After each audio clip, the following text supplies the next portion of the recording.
In this video we'll look at the purposes and methods of forecasting. Now this is just an overview video. It'll touch on a lot of areas that need to be amplified and studied in detail. So it really is just an indication, a signpost to what needs to be done. And many of the concepts, as I said, will need to be looked at in much more detail. But having said that, there are many videos on the course which cover these topics, and you should seek these out and make your own notes from them. So the primary use of forecasting, well, to determine if sufficient demand exists. So within business, it's important that business leaders can estimate their demand. So the CEO of a company or the marketing director, whoever is responsible for this, will need to know what's the likely demand for the product in the short term, in the medium term, and in the long term. And it's of particular interest to the CEO, to the Chief Executive Officer of the business, because that's an indication of the success or failure of the business strategy. The business strategy is to generate good market share and good sales, which will enable the business to produce the profits that will enable it to expand and innovate and be a player in the market. So it's important that they have some idea of what the demand is going to be.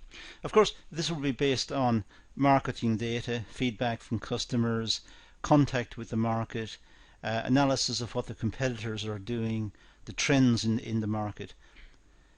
So when we consider a list like that, it starts to flag up the difficulty and the complexity of trying to estimate demand. In fact, economists and econometricians spend a lot of time trying to work out what the demand for products is likely to be in the short term, medium term, and so on. And the models they use, the statistical models they use, are extremely sophisticated. But despite that, the overall confidence in the predictability of the models could still be quite low. So it is a very difficult thing to do.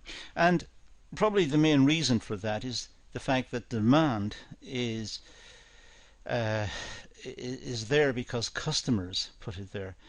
And customers are people, and people are very complicated. People are very difficult to predict, and therefore demand is very difficult to predict. It doesn't stop business from trying to do it, it just merely suggests it is a very complicated thing to do. Of course, the businesses will want to look at their long-term capacity needs. Having got some idea of what the demand is likely to be, albeit with many qualifications and many issues that are perhaps being overlooked, deliberately overlooked, because it is far too difficult to work out. But having said all of that, the estimates may indicate the need for extra production, productive capacity, or extra storage capacity, or perhaps even less storage capacity and less production capacity. Depends on what the estimate of demand is when it's worked out.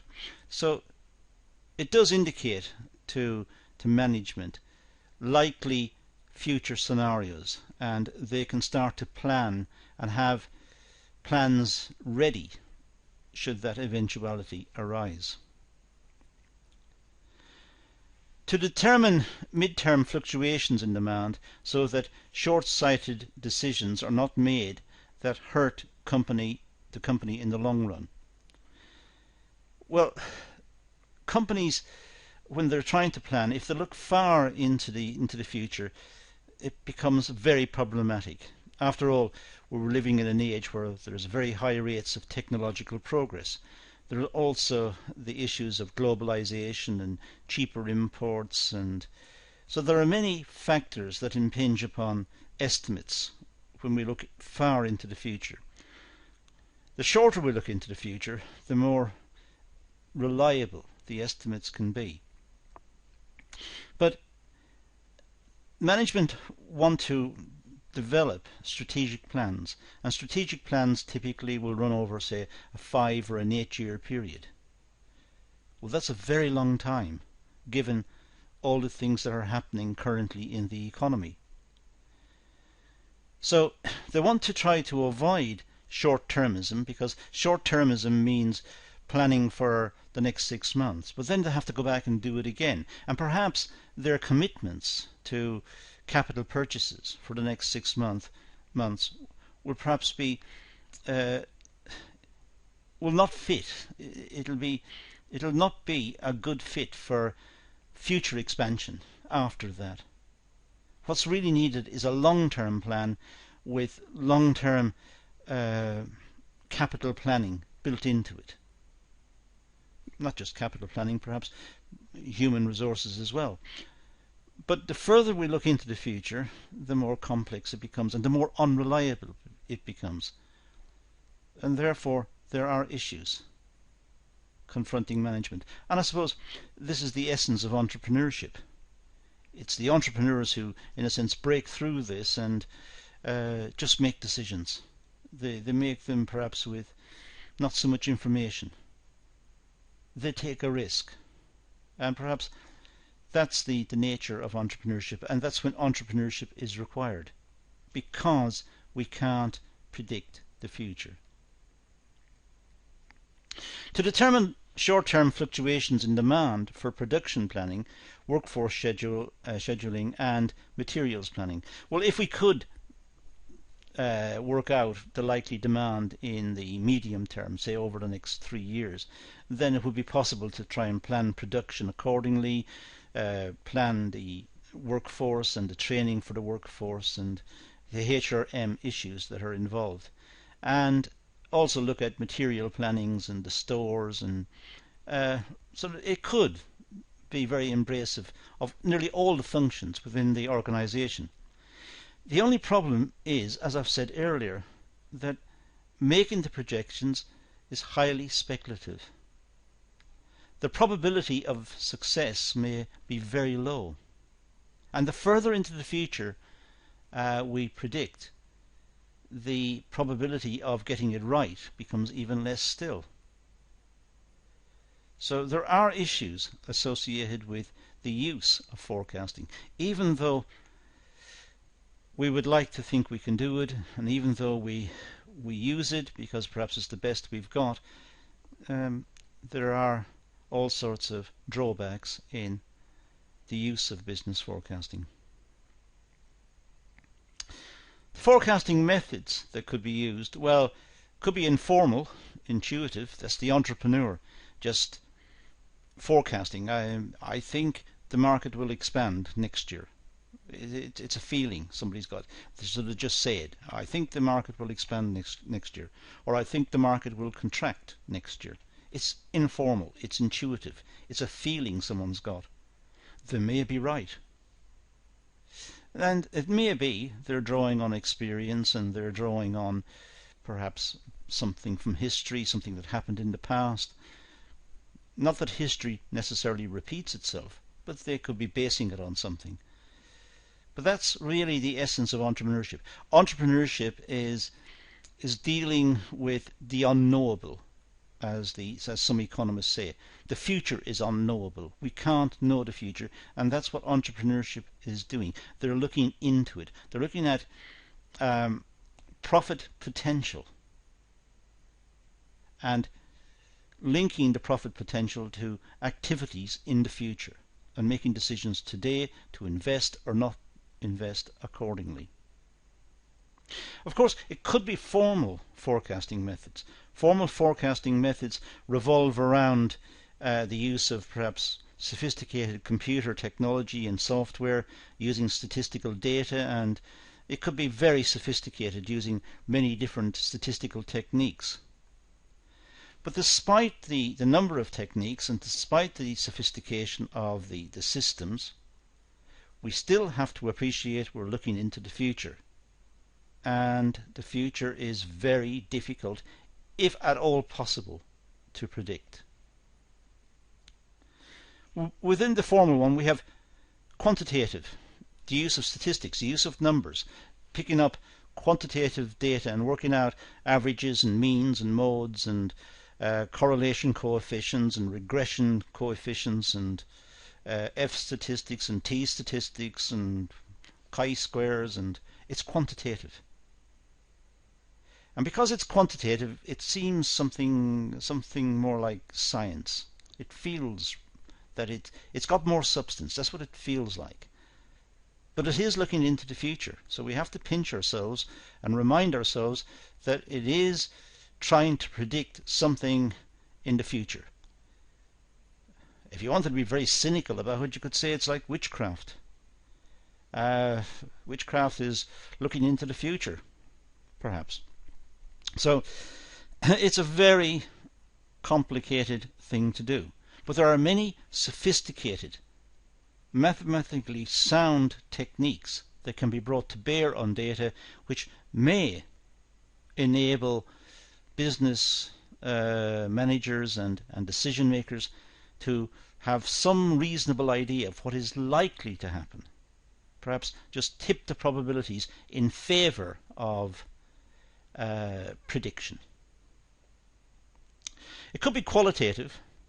Qualitative are based on feelings. It's based on estimates based on our feelings. It could be opinions. It could be based on someone's feelings about what's likely to happen. It could be just their feelings. The strength of feelings could be very crudely assessed using an attitudinal scale, perhaps a Likert scale, where we're asked to estimate the future and how likely is their estimate going to come about. Very likely is 5, quite likely is 4, perhaps is in the middle, I don't know too much, that's number 2, and 1 could be I have no idea. So we have a scale ranging from 1 to 5, and people could estimate this, and we could even add up different people's estimates and the strength of their feelings and take an average. We have to bear in mind they're still looking into the future, and it's still just somebody's estimates or a group of people's estimates, and they could all be wrong. So forecasting, well, we have formal and informal, like I said earlier. Let's just talk about the formal. We have qualitative, life cycle analysis, trying to work out where the product is in its life cycle. Has it reached its peak? Is it in decline? Is it still growing, or where is it in the life cycle? Perhaps if we could work out where it is in the life cycle, we can work out what's going to happen in the future, or it'll give us some indication. It could be attitudinal surveys, like I said, the Likert one. 0 is I don't know, and 5 is I'm absolutely certain, and we have a scale in between, 1, 2, 3, 4, and the scale in between are different strengths of certainty. Or it could be feelings towards the product, whether you like the product or dislike it. 0 is I dislike it intensely, 1 is I dislike it, 2 I'm dislike it slightly, 3 is I'm indifferent, 4 is I like it slightly, and so on. So we have a scale, an attitudinal scale. But again, we just have to be careful that we don't get too excited about the use of attitudinal scales. They are just people's opinions. Delphi method, perhaps calling in some experts and letting them sit around and talk about what's likely to happen and looking at different scenarios and trying to get their expert opinion about something. Could be historical analog, for example, looking into history. What happened the last time something similar came up? Will it happen again? Will history repeat itself? We've got to be careful about this because, generally speaking, the world has changed. The circumstances in history at that time will be different to the circumstances now.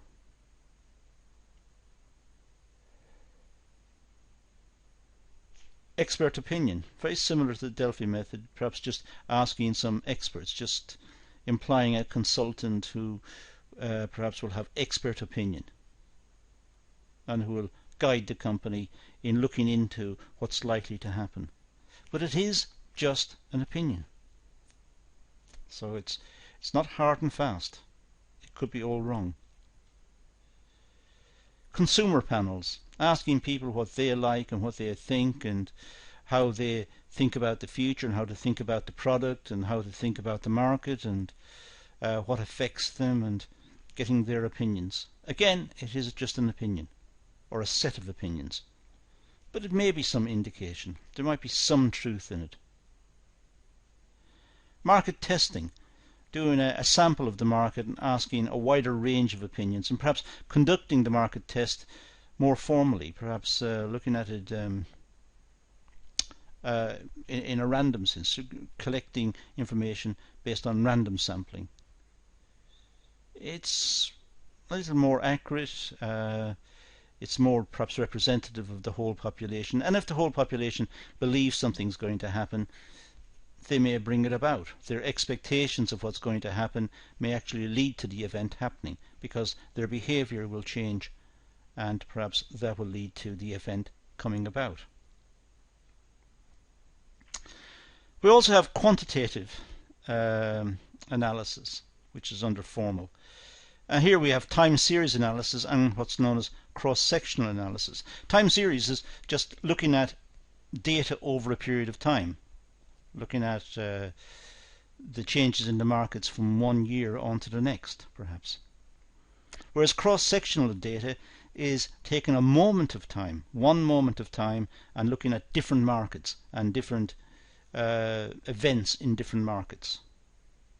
So cross-sectional is at a moment in time, time series is over time. So two totally different approaches.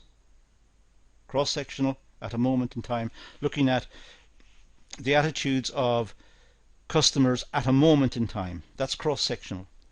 Looking at the attitude of a customer over a long period of time, that's time series. Or even just looking at the attitude of a customer over a short period of time, that's time series. So they are different. With time series we could use regression. I say simple regression. By that I simply mean straight lines. If you're doing some very sophisticated piece of regression, you might want to use logs in the equations and do curvy linear lines. It just makes it more complicated. So we say fitting straight lines. Of course the real world does not operate by straight lines, and sometimes the people who perform these calculations don't really know which direction the data is pointing in. They're just waiting for the computer to work out the regression line, and hopefully that is the direction in which the data is moving. Depends on how the data appears. Cross-sectional, we could use econometrics. Econometrics is it's essentially regression analysis applied to economic data. It uses ordinary least squares, OLS, and it's called a BLUE system. It's an anagram. BLUE is the best linear unbiased estimate, BLUE, best linear unbiased estimate. And it tries to work out what the BLUE is. What's the best linear unbiased estimate. The models in econometrics can be extremely complex, and it is quite a difficult subject, and students of econometrics they have to know quite a lot of statistical theory and understand a lot about data analysis before they undertake such courses. We could have exponential smoothing. We could, instead of having regression, we could just look at the data and try to work out what the trend is and use some exponential smoothing. With cross-sectional, we might have something to do with data surveys and collecting data and trying to do some analysis on the data. We could also have moving averages. It's not a very sophisticated technique, but when we have a moving average, it may enable us to make some jump into the future, because the average is pointing in a particular direction, so we may be able to do that, and that would give us a trend. So trends may appear as well. So we can see there are techniques here that have been developed, but I don't want to emphasize too much about the problems associated with being able to predict the future, but we have to bear in mind that we are attempting to look into the future, and as some economists say, it's unknowable. We can't know the future, so there are difficulties. But the business community would love to know what's going to happen next, because that would give them an advantage in the market. So choosing a forecasting method, well, looking at the available data would be useful. Depends on the type of data that's available, the quantity of the data available. The more data there is, the better the chances are of getting a good prediction. There is what's known as more degrees of freedom with more data. But it depends on the availability of the data. There could be time and money limitations. Sometimes businesses can't afford a lot of sophisticated calculations and data collection to enter into the calculations. It's a very expensive process, so that may limit the choice of the forecasting method. Sometimes companies have to go for something quite simple and quite straightforward because it's cheaper. Also, depends on the accuracy that's required. Sometimes companies can do with just a rough idea what's going to happen. Sometimes they want to know, try to pin it down more and try to make an even more precise calculation that the market will increase by X% in the next year. Whereas others might think, is it going to increase, or is it going to be the same, or is it going to decline? And that's enough for them. So it depends on the accuracy needed, what sort of forecasting method would be used. And that's really the end of this video. Set out to just talk in brief about forecasting methods and some of the ones that are used. These appear in other videos on the course, but it's worth just putting them out there again and talking about them and having an overview of why it is we have forecasting methods, the types of forecasting methods we have, and what are their limitations. More specifically, emphasizing the limitation of trying to predict the future, which is the big problem that this sort of approach has. But that's all I'm going to deal with here, so I'm going to leave it at that and say thank you for watching.